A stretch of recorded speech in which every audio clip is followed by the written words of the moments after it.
राधे राधे देखु मु आपण को राधाकृष्ण मंदिर आ राम सीता मंदिर देखईदेवी के सुंदर जिनस आत मात्रा शिवलिंग सबू राज्यर शिवलिंग माने ये उपस्थित अच्छी आपड़ देखी नमती के दृश्य आपड़ थोड़े देखिए ना आपण मन मुग्ध हो गोटी गोटी कर देखिए भिडियोटी को पूरा शेष पर्यटन देखूँ आमि फेरिलु कौन ना केते कौन बाटर कौन पड़ा पूरा शेष पर्यटन देखूँ आ पूरा मजा नियंतु आ ठाकुर दर्शन भी करूँ। ये होती श्रीकृष्ण रासलीला आ देखु केते सुंदर शिव मंदिर गोटे अच्छी मंदिर दर्शन करेंगे आप बहुत बढ़िया रकम देखते पूरा शिवलिंग पूरा लाइन कर सब राज्य जमी केदारनाथ महालंकेश्वर सबू माने शिवलिंग अच्छी मंदिर मंदिर भितर केमती गुंफा टाइप अच्छे भितर बुलिबे से सब भी देखिए देखो मुझे आपन को नहीं जाऊँगी से जगह को देखो केते शिवलिंग देखिले आपन से जगह को नहीं जाऊँगी देखो पूरा ठाकुर दर्शन करूँ पूरा बढ़िया गुंफा भाया अच्छी देखो मोरा मंदिर चारिकड़ पूरा बुलिबे केमती ये हेले राम सीता राधाकृष्ण मंदिर पूरा प्रवेश कर गोटे जगार मैंने एत प्रकार मत एत सब ठाकुर मान मंदिर देखा मिले मैंने कि भाग्य के सुंदर पानी पानी रे फाउंटेन पानी पड़ी केमती सब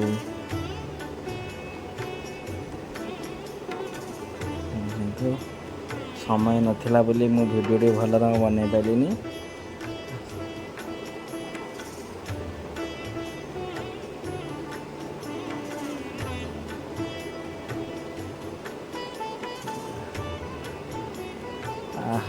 के सुंदर दृश्य पूरा या उपरक अच्छी बाट छरी राम सीता मंदिर से जस्ट जो राधाकृष्ण मंदिर अच्छे राम सीता मंदिर देखते राम सीता तले हनुमान अच्छा दर्शन करूँ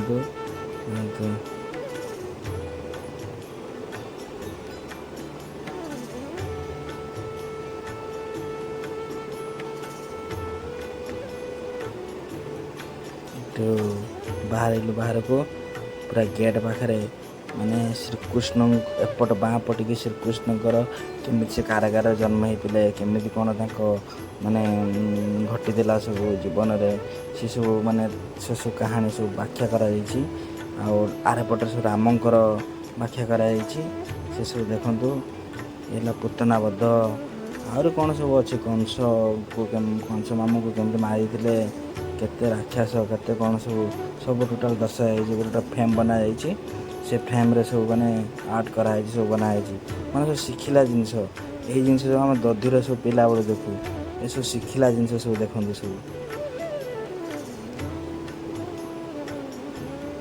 आपणकर भी समय के मिले ना ये आसी बुली जाए आपण सत कहूँ माने छाड़ी जावाक इच्छा हेनी एत सुंदर जगह गोटे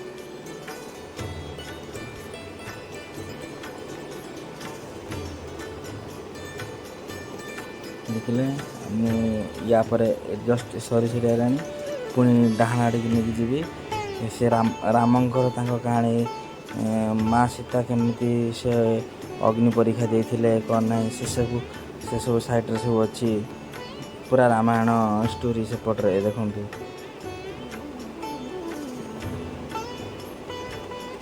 देखु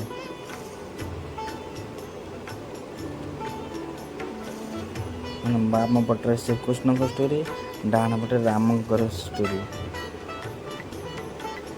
हे प्रभु धन्य आज तुम दर्शन करी आज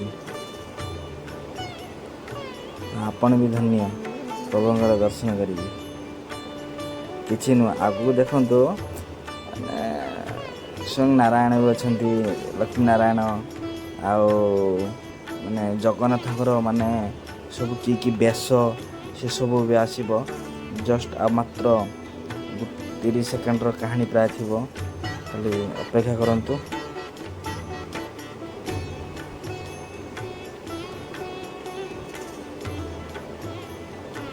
हनुमान ଅଶୋକ ବାଟିକା ଯାଇଥିଲେ, ହନୁମାନଙ୍କୁ ବନ୍ଦୀ କରିଦେଇଥିଲେ, ତାଙ୍କ ଲାଙ୍ଗୁଡ଼ ନିଆଁ ଲଗାଇ ଦେଇଥିଲେ, ଲଙ୍କା ପୁରା ଜଳାଇ ଦେଇଥିଲେ ହନୁମାନ। ଦେଖନ୍ତୁ ଏଠି ରାମ ରାବଣଙ୍କର ଯୁଦ୍ଧ ହେଇଥିଲା, ତାଙ୍କର ସଭା ବସିଥିଲା। ଏଠି ରାବଣଙ୍କର ମୃତ୍ୟୁ ହେଇଥିଲା, ମା ସୀତା ଏଠି ଅଗ୍ନି ପରୀକ୍ଷା ଦେଇଥିଲେ।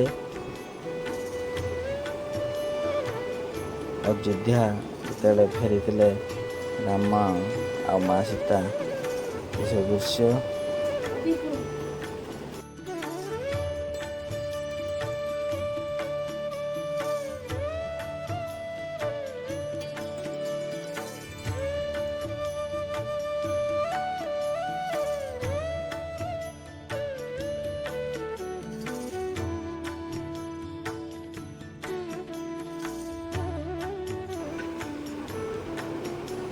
ସେଇ ପାଖରେ ଥିଲା ଆଉ ଗୋଟେ ମନ୍ଦିର, ସେଠି ପଶିଲୁ। ଦେଖନ୍ତୁ ସେ ପ୍ରଭୁ ଜଗନ୍ନାଥଙ୍କର ସବୁ କି ବେଶ, ମାନେ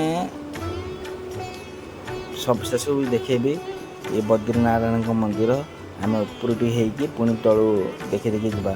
ତଳେ ଆହୁରି ଅଣ୍ଡରଗ୍ରାଉଣ୍ଡ ଅଛି ନା, ସେ ତେଣୁକରି ଉପରେ ଦେଖି ନେଇଯିବା। ଏଠି ଦେଖନ୍ତୁ ବଦ୍ରିନାରାୟଣଙ୍କ ମୂର୍ତ୍ତି, ଆଉ ଏମିତି ବନା ହେଇଛି। ଆଉ ଏଇସବୁ ଦେଖ ପୁରା ତାଙ୍କର ନ୍ୟାଚୁରାଲ ପାହାଡ଼ ପୁରା ଟାଇପ୍ର ବନା ହେଇଛି। ପାଖରେ ଶ୍ରୀକୃଷ୍ଣ ଗିରି ଗୋବର୍ଦ୍ଧନକୁ ଉଠେଇଥିଲେ, ଆଉ ତାଙ୍କ ସହିତ ପୁରା ତାଙ୍କ ରାଜ୍ୟର ଲୋକ ସବୁ ଥିଲେ। ସବୁ ଦେଖନ୍ତୁ ପଶୁ ପକ୍ଷୀ ଲୋକ ସବୁ ସେ ଗିରି ଗୋବର୍ଦ୍ଧନ ଗୋଟେ କାନ୍ଦି ଆଙ୍ଗୁଳିରେ ଉଠେଇଥିଲେ। ସେପଟିକି ବି ଯିବା ମଧ୍ୟ। ଆମେ ବର୍ତ୍ତମାନ ତଳୁ ଟିକେ ହେଇଯିବା, ପାତାଳି ଯେଉଁ ଅଛନ୍ତି ଲକ୍ଷ୍ମୀ ନାରାୟଣ, ସେଠିକି ହେଇକି ଯିବା ଟିକେ, ସେସବୁ ଦେଖିବା ରୁହନ୍ତୁ।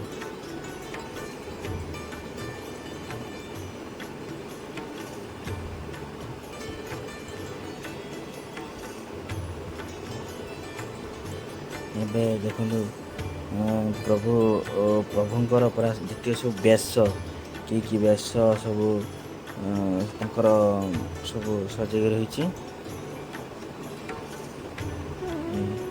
ଦେଖନ୍ତୁ ସବୁ ଟୋଟାଲ ବେଶ ସବୁ ଦେଖନ୍ତୁ।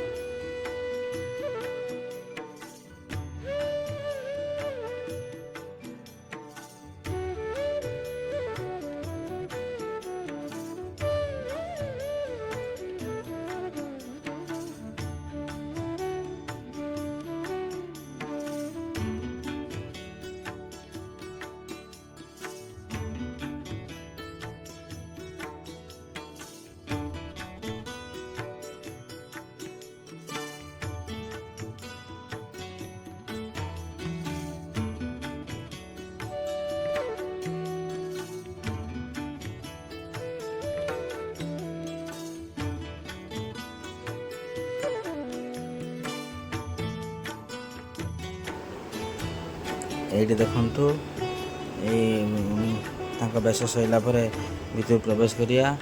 ଦେଖନ୍ତୁ ସବୁ କେତେ ସୁନ୍ଦର ସୁନ୍ଦର ମୂର୍ତ୍ତି ଅଛି। ଆଉ ଇଏ ବି ପୁରା ମାନେ ଠାକୁରଙ୍କର ସବୁ ଠାକୁରଙ୍କର ଦର୍ଶନ କରନ୍ତୁ। ସବୁ ମାନେ ତାଙ୍କର ପ୍ରଭୁଙ୍କର ସବୁ କି ଅବତାର ସବୁ ଅଛି। ଏସବୁ ନୃସିଂହ ଅବତାର, ଯେତିକ ସବୁ ମାନେ ତାଙ୍କ ଅବତାର ସବୁ ଅଛି, ସେସବୁ ଦେଖେଇବି ଆପଣଙ୍କୁ। ଦେଖନ୍ତୁ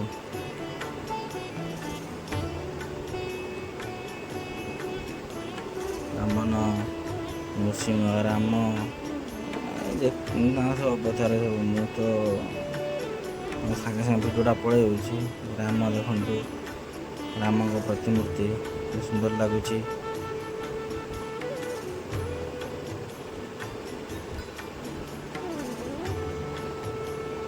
ଦେଖନ୍ତୁ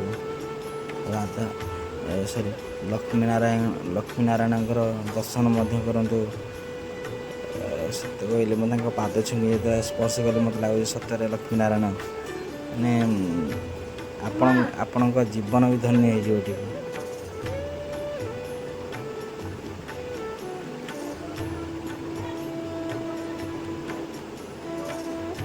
ଏମିତି ଦେଖନ୍ତୁ ଆହୁରି ଆଗକୁ ଆଗକୁ ଭିଡ଼ିଓ ଦେଖନ୍ତୁ, ଠାକୁରଙ୍କ ଦର୍ଶନ କରନ୍ତୁ, ଏ ପରିବେଶକୁ ବି ମାନେ ଦେଖି ନିଅନ୍ତୁ ଆପଣ ଭଲ ରକମରେ।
ଏବେ ସମୟ ହେଲାନି ଆମେ ଫେରିଯିବା।